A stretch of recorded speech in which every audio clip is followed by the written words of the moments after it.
회강 시작합니다. 안녕하십니까. 발질환 무엇이든 물어보세요. 이우천입니다.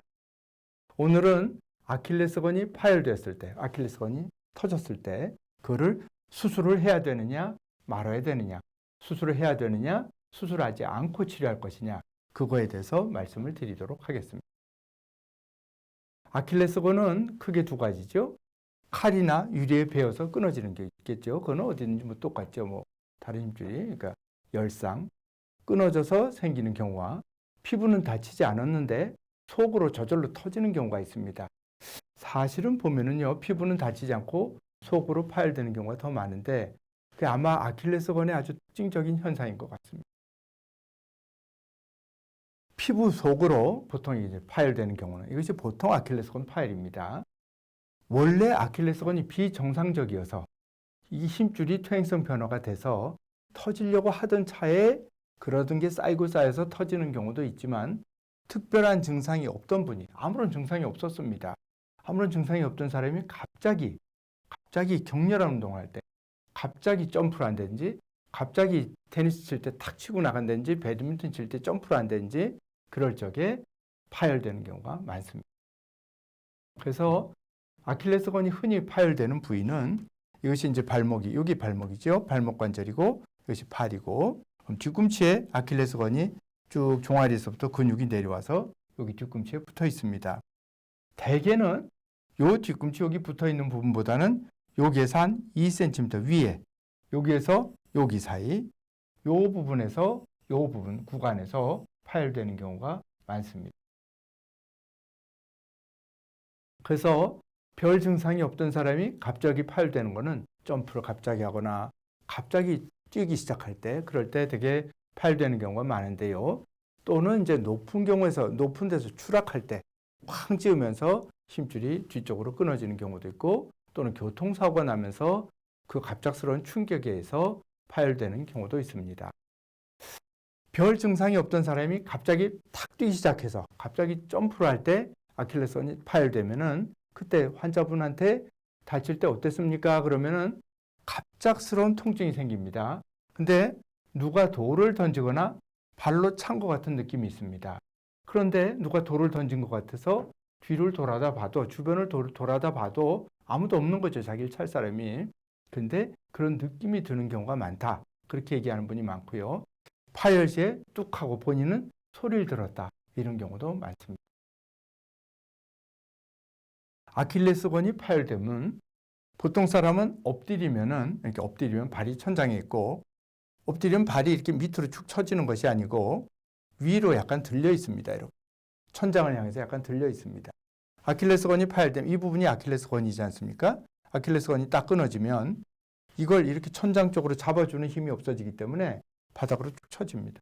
그래서 이 모양이 되면 이거는 아킬레스건이 딱 엎드렸는데 무릎을 굽혀서 이렇게 봤더니 발이 요렇지 않고 요렇다. 이거는 사실은 거의 뭐 검사를 해보지 않더라도 이것이 파열됐구나, 그런 거를 알 수가 있습니다. 또 하나 이제 검사하는 방법은 이것이 정상이죠. 이렇게 엎드려 있을 때 발이 약간 천장을 향하고 있습니다. 그래서 종아리를 두 손으로 움켜쥐고 꽉 쥐면, 근육을 딱 쥐면은 발이 더 바닥 쪽으로 올라갑니다. 이것이 정상입니다. 근육을 쥐니까 힘줄이 당겨지는 거죠. 근데 근육을 쥐더라도, 아니 가만히 있어도 이렇게 저 정상 모양보다 발이 처져 있고, 또 쥐더라도 당연히 이렇게 올라가지 않습니다. 이런 것들을 이용해서 아킬레스건 파열을 진단합니다. 아킬레스건을 파열이 되었을 때 치료하는 방법은 수술 방법, 수술하지 않는 방법이 있고, 보통 여기서 이제 개방성 수술 방법 이렇게 놓은 거는 좀 째고서 수술한다. 째고, 이제 그 길이는 뭐 의사마다 좀 다르겠죠. 보통 뭐 4, 5cm에서 뭐 10cm 이상 째고 수술하는 분도 있고요. 경피적 수술 방법, 이거는 수술은 하는데 아주 조금 째고 한다. 뭐 이런 것도 있고요. 다 장단점이 있습니다. 그리고 아예 수술하지 않는 방법으로 치료할 수 있습니다. 그런데 수술하는 게 좋으냐? 지금 제목이 그죠? 오늘 얘기의 내용은 아킬레스건이 파열됐을 때 수술해야 되느냐? 수술 안 하고 그냥 수술 안 하고 비수술적인 방법으로 치료하는 게 좋으냐? 그걸 말씀드리는 건데요. 이게 우리가 치료는 과거에 쭉 치료한 경험을 그걸 연구 논문들을 통해서 발표하고 그걸 또 참고로 해서 치료 방침을 정하는 것입니다. 근데 수술한 방법은 수술한 대로 좋다 그러고 수술하지 않아도 또 좋다는 보고들도 상당히 많이 있습니다. 현재도 그렇게 많이 있습니다. 그래서 각각 장단점을 이제 얘기를 해보면요. 비수술적인 치료, 수술하지 않고 치료하는 방법의 가장 큰 문제라고 보통 사람들이 얘기하는 거는 재파열, 건이 힘줄이 나아가다가 어느 시점에서 다시 파열된다. 그 가능성이 아무래도 좀 높지 않느냐. 이거 이제 대체적인 공감대가 형성되어 있는 것 같고요. 수술적으로 치료를 할 때는 수술하여서 힘줄을 딱 당기거든요. 원래 길이대로 가능하면 맞춰주는 거죠. 근데 비수술적인 치료를 하면은 좀 정확한 길이를 맞출 수 있지 않을까? 그럼 정확한 길이가 맞춰지지 않으면 조금 늘어난 상태에서 수술하면은, 나으면은 힘이 좀 약하지 않을까? 이제 이런 것이 비수술적인 치료에서 생길 수 있다는 어떤 가능성, 또 실제로 그런 예들이 있고요. 그런 거죠. 그렇지만 대부분의 보고에서는 보통 사람이 일상생활 하는데, 가벼운 운동하는 데는 별 차이가 없더라. 이것이 그렇게 일반적인 얘기고, 그렇지만 재파열의 가능성은 아무래도 좀 높지 않느냐. 뭐 이 정도가 되겠습니다. 수술적 치료를 하면은 다 좋은데요. 다 좋은데 첫째 수술을 해야 된다는 게 무섭죠. 그런데 감염의 가능성. 절개를 하지 않으면 아킬레스건 파열이 됐을 때 수술하지 않으면 염증이 안 생깁니다.